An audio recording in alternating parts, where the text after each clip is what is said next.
अस्सलामु अलैकुम नाज़रीन, दुनिया न्यूज़ पर आप देख रहे हैं प्रोग्राम नुक्ता नज़र। मैं हूं आपका मेज़बान मोहम्मद अजमल जामी और मेरे साथ तशरीफ़ रखते हैं मुजीबुर रहमान शामी साहब। सबसे पहले देखिए आज के मौज़ूआत।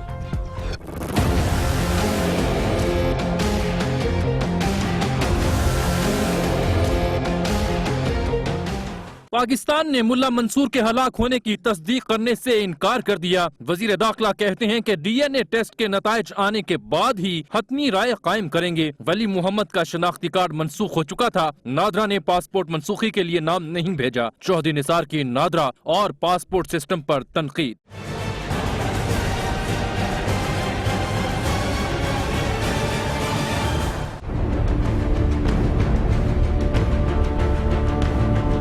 लंदन में मिले आसिफ अली जरदारी और मौलाना, क्या मुश्किलात का शिकार हुकूमत हो पाएगी तवाना?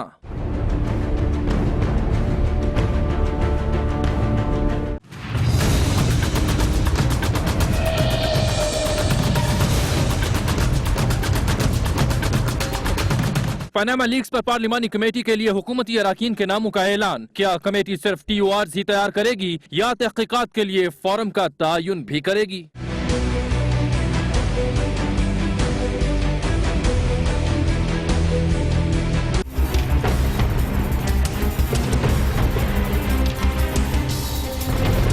DGFIA मोहम्मद अमलेश के साथ क्या हुआ? इन्हें इस्तीफा देने की जरूरत क्यों पेश आई? वजीर दाखिला और DGFIA के बीच किस बात पर तनाज़ा खड़ा हुआ? जानिए आज के नुक्ता नजर में।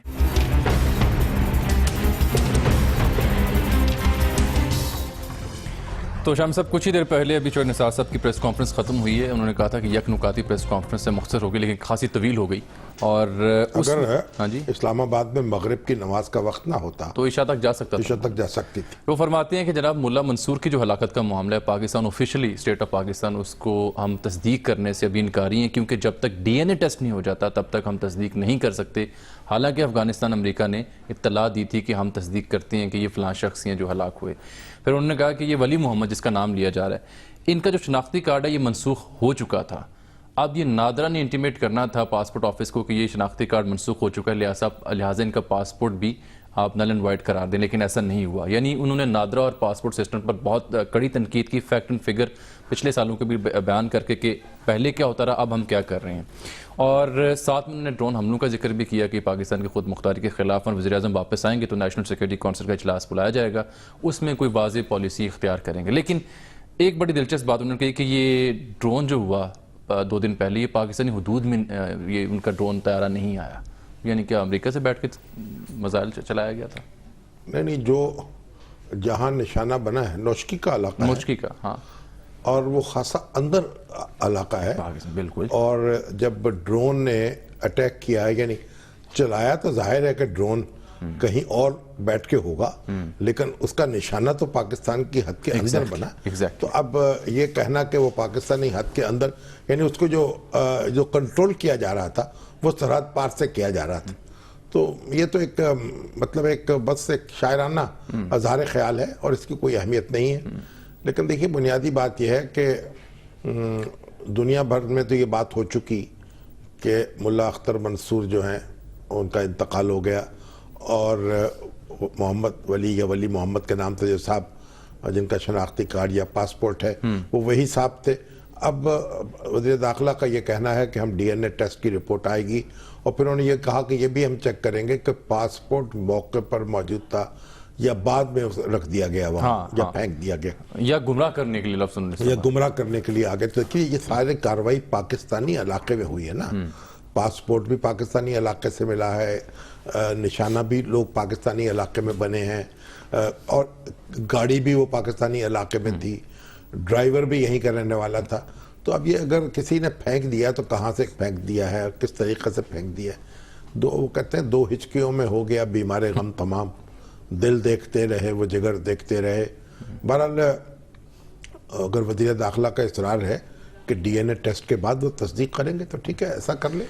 कुछ और बड़ी उन्होंने जहाँ तक तो देखिए ड्रोन हमलों का ताल्लुक है, इसमें तो कोई दो राय हो नहीं सकती कि पाकिस्तान की जो खुद मुख्तारी है उसकी वो खिलाफ वर्जी है, बैनुल अक़वामी क़वानीन की खिलाफ वर्जी है। लेकिन मसला ये है कि ज़बरदस्त मारे और रोने भी न दे। अब आप अगर एहतजाज भी करेंगे तो कैसे उसके बाद क्या करेंगे, अमेरिका का हाथ कैसे रोकेंगे, और फिर जो कुछ ड्रोन हमले पहले पाकिस्तान में होते रहे हैं, परवेज मुशर्रफ साहब के दौर से शुरू हुए और फिर उसके बाद जरदारी साहब का दौरे हुकूमत आया, फिर नवा, तो ये सारे ड्रोन हमले जो हैं वो यानी एक हुकूमत पाकिस्तान की शह पर ही होते रहे हैं। और हुकूमत पाकिस्तान ने भी, इमरान खान साहब ने बहुत इसके ऊपर शोर मचाया था, लेकिन उसके बावजूद ये हमले तो रोके नहीं गए। तो हुकूमत एहतजाज कर सकती है, वो ज़बानी जमा खर्च जिसे हम कहते हैं वही किया जाएगा, इसके अलावा और कुछ नहीं। आज जो अमरीकी दफ्तर खारजा उसका बयान भी आया ना कि वो पाकिस्तान की जो जोग्राफियाई हैसियत है वो मुकद्दम, लेकिन हम दहशतगर्दों का पीछा जारी रखेंगे। और चौधरी साहब ने जो आज मजीद दो अहम नुक्ते उठाए, मैं कह रहा हूँ वो भी बयान कर दूँ, आपका तबसरा भी जाने। वो कहते हैं कि ये अगर मुल्ला मंसूर मुज़ाकरात की राह में रुकावट होते तो फिर मरी मुज़ाकरात का दौर कैसे होता, और मुज़ाकरात का जो दूसरा मरहला होने जा रहा था उसमें काबुल पर हमले ना करने का ऐलान किया जाना था। देखिए, पहली बात तो यह है कि काबुल पे हमला हुआ और अमरीकी उसमें मारे गए, और अमरीकी जो इंस्टॉलेशन है उस पर हमला हुआ, और अमेरिका का ये कहना है कि मुल्ला अख्तर मंसूर जो थे वो रुकावट बन गए थे मुज़ाकरात में, इसलिए उन्होंने निशाना बनाया। अब ये जो तज्जिया है इसमें इख्तलाफ किया जा सकता है, मगर आपको याद होगा कि जब हकीमुल्ला महसूद जो थे उन पर हमला हुआ था, उस वक्त भी वज़ीर आला जो थे बहुत चरागपा हुए थे, वज़ीर दाखिला जो हमारे हैं बहुत चरागपा हुए थे, बड़ा इन्होंने बड़ा सख्त बयान दिया था। अब ये कहना मुश्किल है कि अख्तर मंसूर जो थे वो मुज़ाकरात पर तैयार हो गए थे, या बज़िद थे नहीं करने। देखिए, इस जो हमें नज़र आ रही थी वो तो ये थी कि हमले जारी थे और मुज़ाकरात जो थे रुके हुए थे। अब ये उसके बाद मुज़ाकरात कैसे शुरू होंगे, अक्सर मुबस्सरीन का ख्याल है कि मुज़ाकरात मुश्किल हो जाएंगे। यानी मुल्ला उमर की जब मौत की खबर आई उसने भी मुज़ाकरात को अफेक्ट किया मनफी तौर पर, अब भी मुज़ाकरात को मनफी तौर पर अफेक्ट किए होंगे और ये रुकेंगे, आगे नहीं चलेंगे। लेकिन असल बात यह है कि तालिबान जो है उनकी ताकत जो है उसमें कमी होगी इससे, अगर उनके दरमियान आपस में झगड़े शुरू होते हैं तो ये एक सूरत है जो आप देखें कि इस तरह की सूरत हाल जब पैदा होती है और जो बंदूक उठाने वाले ग्रुप होते हैं उनके अंदर फिर ग्रुप बंदी पैदा होती चली जाती है, तो फिर उनकी ताकत जो है वो कम होती है। ठीक है, तो इसलिए अभी कोई ये सारी बातें जो हैं अब हवा में तीर चलाने के मुतरादिफ हैं। बुनियादी बात यह है कि इस वक्त मुज़ाकरात का अमल रुक गया है, और दूसरी बात यह है कि जो अफगान फौज है इस वक्त, जो हुकूमत की फौज है, उसका जो मेरा ख्याल मोरल जो है कुछ बुलंद हुआ होगा, और तालिबान जो हैं वो एक नई सूरत हाल से दो चार हो गए हैं। बिल्कुल। अब लंदन चलते हैं। लंदन में मौलाना की मुलाकात हुई है साबिक सदर आसिफ अली जरदारी साहब से, लेकिन मौलाना का जो अभी बर्मिंघम से बयान ताज़ा आए हैं वो ये कह रहे हैं कि महज इत्तफाक है कि हम दोनों एक शहर में, यानी मैं और आसिफ अली जरदारी साहब। हालांकि जो मौला बख्श चांडियो साहब हैं उनका आज एक स्टेटमेंट था, उसमें वो कह रहे थे कि वो सियासी मोर्जा हो सकता है। किस कदर अहम है ये मुलाकात, इस मुलाकात का मकसद क्या था, और क्या इस मुलाकात से हुकूमत को कोई सहारा मिल सकेगा? देखिए, पहली बात तो यह है कि पीपल्स पार्टी जो है वो इस मौके को फ़ायदा उठा रही है अपनी ताकत की बहाली के लिए। पहले तो इत्तेदाद हसन साहब ने शोर मचाया कि जब वज़ीर आज़म जा रहे थे चेकअप के लिए, जो 13 अप्रैल को गए थे, हाँ जी, तो उन्होंने कहा ये जरदारी साहब के दरबार में हाजिरी देने, हाँ। ऐसी कोई बात नहीं हुई। अब भी जरदारी साहब से उनके राब्ते, देखिए हर मामले में मुलाकात की जरूरत नहीं होती, राब्ते उनके जारी रहते होंगे, और जरदारी साहब के स्टेक सिस्टम में है। अब पीपल्स पार्टी जो है फिर इसको मूंछों को तौ दे रही, और चांडियो साहब कह रहे गोया कि जरदारी साहब के पास कुंजी है और वही बहरान को हल कर सकते हैं, वही वजीर आजम को बचा सकते हैं। एक तरफ यह सूरत हाल है, दूसरी तरफ पीपल्स पार्टी जो है वो नवाज शरीफ साहब पर, उनके खानदान पर दबाव बढ़ा रही, गोया उनका वो यूसुफ रज़ा गिलानी बनाना चाहती। तो अब ये एक तलवार की धार पे ये मामला हो रहा है। लेकिन जब मौलाना फजलुर रहमान गए हैं तो फिर उसके बाद जरदारी साहब से मुलाकात करेंगे तो जाहिर है कि नवाज शरीफ साहब से उनका एक करीबी ताल्लुक है और आज तक तो बहुत ही करीब है। ठीक है, तो इस लिहाज से फिर ये उसको आप ये कह लेंगे उनके जरिए मुलाकात हो गई, वो है जरदारी नवाज शरीफ मुलाकात हो गई अगर मौलाना मिल लिए तो। ठीक है, अजहर जावेद साहब लंदन से हमारे साथ इस वक्त टेलीफोन लाइन पर मौजूद है, उनसे भी जान लेते हैं। उनकी मेरे ख्याल मौलाना साहब से कुछ देर पहले गुफ्तगू भी हुई है। चलिए ठीक। अजहर साहब अस्सलाम वालेकुम। जी वालेकुम सलाम जामी साहब।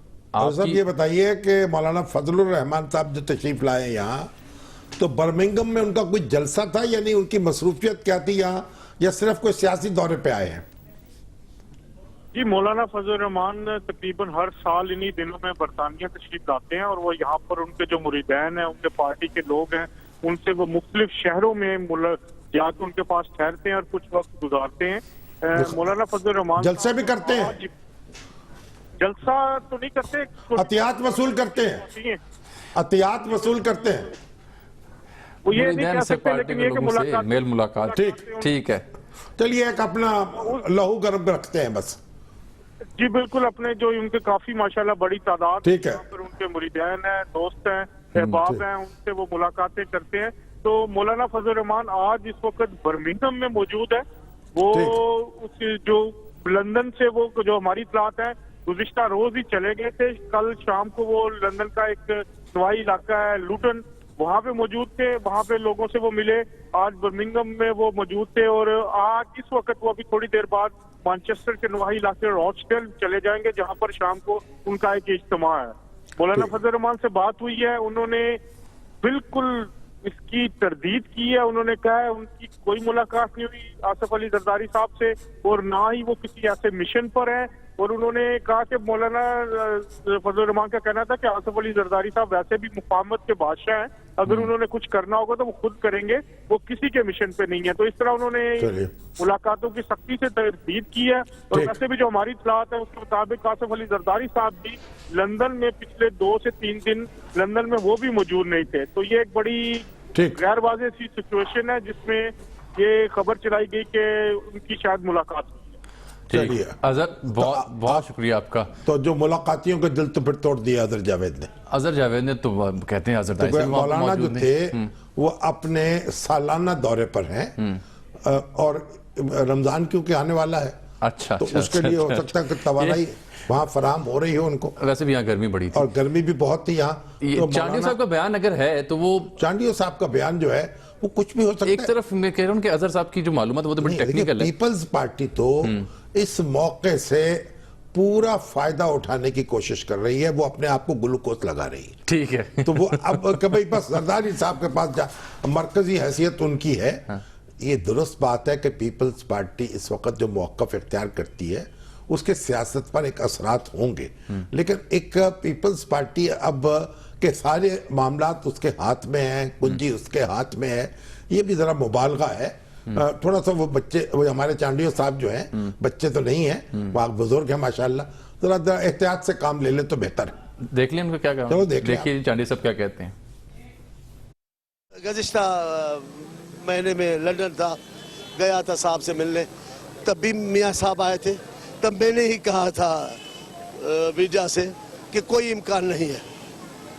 अब हालात ज़रा मुख्तलिफ है, मुफाहमत के और दोस्तियों के वास्ते देकर मौलाना फजल रहमान साहब वहाँ मौजूद है, उनका अपना मुआवजा होता है, लेकिन हतमी बात नहीं की जा सकती क्यों यहाँ से इस हुकूमत ने हमारे साथ कोई अच्छाई नहीं की।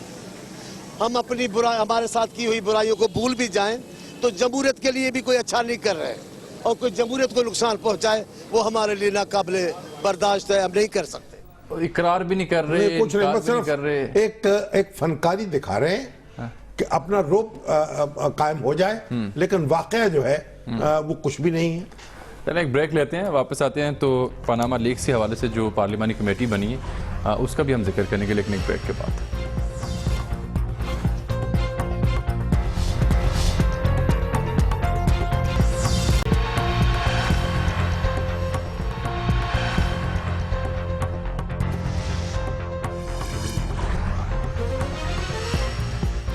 वेलकम बैक नाज़रीन। शाम साहब, जो पनामा लीक्स और पार्लिमानी कमेटी है उसमें हुकूमती अरकान के नामों का ऐलान हो चुका है और कल इसका पहला इजलास होगा। वफाकी वज़ीर कानून जो है जाहिद हामिद साहब, उनको भी रखा गया है ताकि वो अपनी वजारत के जरिए गाइडलाइन दे सकें। नहीं, वो रुकन तो नहीं है, रुकन नहीं होंगे, उसके ये सेक्रेटरी के तौर पर काम करेंगे या कंसल्टेंट के तौर पर, मुआवनत कह लें, या एडवाइजर के तौर पर। लेकिन जो हमने आज मौजू रखा है इस मौजू से जुड़ा वो ये था कि क्या ये जो कमेटी है ये सिर्फ TORs का तयन करेगी बुनियादी या तौर फॉरम का तयन भी कर सकती है? बुनियादी तौर पर तो ये कमेटी जो कायम हुई थी, इसका मतलब था ये TORs तय करेगी तहकीकात के लिए, तहकीकात के लिए कि दायरा कार क्या होने चाहिए। बिल्कुल ठीक। लेकिन बाद में जो नवाज शरीफ साहब ने भी कुछ गुफ्तगू की, परवेज रशीद साहब जब यहाँ आए लाहौर में और एडिटर्स क्लब से उन्होंने एड्रेस किया तो उन्होंने वाज़ेह किया कि कमेटी का दायरा इख्तियार वसी होगा और ये भी तय करेगी कि यह मामला सुप्रीम कोर्ट को भेजा जाए या कोई और फोरम क्रिएट कर दिया जाए या खुद पार्लिमानी कमेटी को इसकी समाअत कर ले। ये बात भी उनके नजदीक कमेटी को तय करनी है। अच्छा, अब इससे मालूम होता है कि सुप्रीम कोर्ट के सामने मामला ले जाने से भी गुरेज किया जा रहा है या उसमें कोशिश की जा रही कि दूसरा प्लेटफॉर्म बन जाए, क्योंकि कई हल्के ये बात कर रहे हैं कि यूसुफ रजा गिलानी भी बनाया किसी और वजीर आजम का या मौजूदा वजीर आजम का, यूसुफ रजा गिलानी साहब को सुप्रीम कोर्ट के जरिए से घर भेज दिया गया। एग्जैक्टली ऐसा ही है। अच्छा, लेकिन अब पीपल्स पार्टी ने एक दूसरा मामला भी किया है। वो अब गोशवारों का मसला लेकर इलेक्शन कमीशन के पास या फिर अदालतों के पास जाना चाहती है। इलेक्शन कमीशन ने गो के मंजूरी दी और खबर वहां से ये कि जो उनके पॉलिटिकल फाइनेंस विंग का जो वाहिद अफसर था उन्होंने इस्तीफा दे दिया। अफजल शायद उनका नाम था और ये तला उनका जी को जाती वजूहात की बिना पर। अब तो वो मामला वक्ती तौर पर टल गया क्योंकि अफसर ही नहीं है वहां पर मौजूदा। नहीं, अगर देखिए गोशवारे तो कोई पब्लिक डॉक्यूमेंट है ना। अब ये जरूरी बात नहीं है कि पीपल्स पार्टी जो कुछ इसमें से निकालना चाहती है वो निकल भी आए, लेकिन ये एक धींगा मुश्ती का जरिया होगा। वैसे सियासी अनासर को यानी एक दूसरे को जिच करने का मतलब कोई बहाना चाहिए, हमारे यहाँ तो ऐसा लगता है। अब देखिए इसमें अब यूसुफ रजा गिलानी साहब के पास मैं गया था। हाँ, आज आपकी मुलाकात भी थी। हाँ जी, उमर शामी साहब भी थे, मैं था, और उनके भांजे हैं शाहिद जो कि उर्दू वन के सरबराह हैं तो चैनल के, तो वहाँ अली हैदर गिलानी साहब से मिलने के लिए और उनको मुबारकबाद पेश करने के लिए हम गए। तकरीबन 1 घंटा उनके पास रहे। तो अली हैदर गिलानी बड़ी फॉर्म में थे, अपनी तफसील बयान करते रहे कि अलकायदा के पास रहे और वो फिर तालिबान की कैद में भी रहे और जो कुछ उन पे बीती उसकी उन्होंने तफसील बयान की। और फिर हमने ये भी पूछा कि जनाब वो तो सुना है कि आपने को बहुत करोड़ों रुपए जो है इस काम पर लगा दिए। तो उन्होंने हंसते हुए कहा कि भाई इनको अमेरिकी जो फोर्सेस हैं उन्होंने कैद से रहा करवाया उनकी।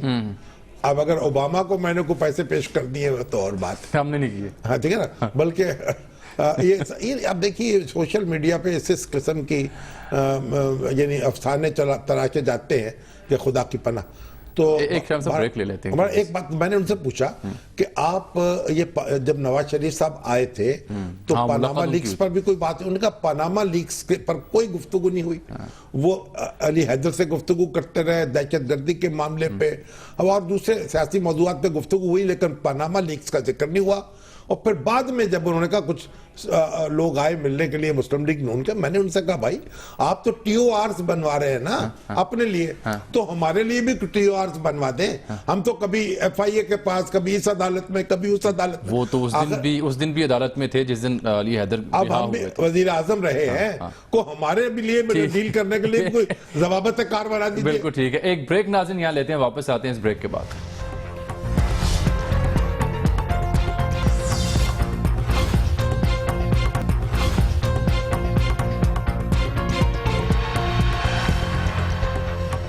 वेलकम बैक नाज़रीन। आज लाहौर में एक बहुत ही अहम मौजू पर HEC के जरिए तमाम कॉन्फ्रेंस हुई। शामी साहब, इसका उन्वान था तालीम, मीडिया और मुआशरती तरक्की। ये देखिए ये एक सेशन था उसका। हाँ, ये वाइस चांसलर्स कमेटी जो है उसका एक सह रोज़ा कॉन्फ्रेंस थी उसकी। यानी कल वो मिले, आज मिले और कल भी मिलेंगे। और जिस सेशन का मैं जिक्र कर रहा हूँ, इसका इंतजाम किया था यूनिवर्सिटी ऑफ द गुजरात के वाइस चांसलर और उनके जो मीडिया एडवाइजर हैं शेख रशीद साहब, वाइस चांसलर तो ज़ियाउल क़य्यूम साहब हैं और मीडिया एडवाइजर शेख अब्दुल रशीद साहब हैं। हाँ, यानी वो आप समझे मीडिया के शेख रशीद हैं, मीडिया के भरपूर शेख रशीद है। अच्छा। तो उसमें हमारे मीडिया के दोस्त भी थे, जिसमें हबीब अकरम साहब भी थे, यासिर पेजा साहब, डॉक्टर सुदा सदफ साहब, अमजद इस्लाम साहब, और आप भी वहाँ थे, मुझे भी अहमद जावेद साहब वहाँ मौजूद थे, और सजाद मीर साहब भी वहाँ मौजूद थे। तो बड़ा मुझे दिलचस्प लगा वो जो मुकालमा जो मीडिया और वीसीज का हुआ, वो शाहिद सिद्दीकी साहब ने की। हाँ, जिन्होंने पाकिस्तान की एजुकेशन पॉलिसीज के ऊपर भी लिखी। अल्लामा इकबाल ओपन यूनिवर्सिटी के वाइस चांसलर हैं और एक दिलचस्प मुकालमा हुआ मीडिया के दरमियान और जो वाइस चांसलर हजरात मौजूद थे। देखिए 150 से जायद जो सरकारी और गैर सरकारी यूनिवर्सिटीज हैं उनके वाइस चांसलर जहाँ इकट्ठे थे और इसका इफ्तिताह करना था वजीर आला पंजाब ने। लेकिन वो अचानक उनको मालूम है कि उनको एक मीटिंग में इस्लामाबाद जाना पड़ गए, वो यहाँ तशरीफ नहीं लाए। हर शख्स को जो वहाँ कॉन्फ्रेंस में मौजूद थे इस पे सदमा हुआ। इससे देखिए वज़ीर आला पंजाब की तरजीहात क्या है। यानी वाइस चांसलर पूरे पाकिस्तान के इकट्ठे हुए हैं और उनको कोई और काम पड़ उनसे मुलाकात के अलावा कोई और काम अहम क्या हो सकता था जो उनको पड़ गया। तो इंतहाई अफसोसनाक ये सूरत हाल है। इससे देखिए तालीम और अहले तालीम जो है वो किस तरजीह पर है। और उसके बाद आप देखिए वहां एक और बात मालूम हुई कि 6 जो वाइस चांसलर हैं मुख्तलिफ यूनिवर्सिटियों को उनको ब्रिटिश कौंसिल ने दावत दे रखी थी, उन्हें कॉन्फ्रेंस में शिरकत के लिए जाना था। 9 वीसी थे, नहीं 9 थे, मुझे तो 6 मालूम। 9 वीसी थे, मर्द औरतें मिलाकर 9 हो जाएंगे। लेकिन वो उनकी जो उन्हें एनओसी नहीं दिया गया, उनको एनओसी नहीं दिया गया, उनकी छुट्टी मनसूख हो गई और वो जा नहीं सके उसमें शिरकत के लिए। अब ये एक दूसरी अफसोसनाक बात है। यानी पंजाब हुकूमत जो है ये वाइस चांसलर को ऐसे समझती है जो ये इसके मुलाजिम होते हैं जाती, और जो महकमा तालीम के बैठे हुए बाबू हैं, पता नहीं इनको कौन लगाम डालेगा और कैसे लगाम डालेगा। मुझे तो इतनी मेरी तो सर शर्म से ऐसा झुका है कि मैं कोई बयान कर नहीं सकता। ये दिलचस्प मौजूद है। इसमें बिलखुसूस जो एतराज़ किया जाता है कि हमारी यूनिवर्सिटीज वर्ल्ड रैंकिंग में क्यों शामिल नहीं है, इस पे किसी और दिन नहीं, तो अभी तो आप देखिए बरतानिया प्रोग्राम का वक्त खत्म हो, मगर वो 1% आप तालीम पे लगाते हैं, हालांकि पूरी दुनिया में एवरेज 5% है। 4% पे है। आप इतना आप गुड़ डालते नहीं, मीठा निकालना चाहते हैं। साहब ये मारूफ कॉमेडियन जावेद कोडू जो हैं, उनको ब्रेन हेमरेज हुए आज, उनकी हालत खासी तशवीशनाक है। तो उनके लिए डॉक्टर मुजाहिद कामरान ने काफ़ी इदाद शुमार पेश किए थे कि उनसे गुफ्तगू करेंगे। जावेद कोडू जो हैं, अल्लाह ताला उनको शफा दे और उनको सेहत अता फरमाए। हमें उनके लिए दुआ करते हैं। नाज़रीन, प्रोग्राम वक्त यहाँ पर ख़त्म होता है। आपसे मुलाकात होगी अगले प्रोग्राम में, तब तक के लिए इजाज़त दीजिए।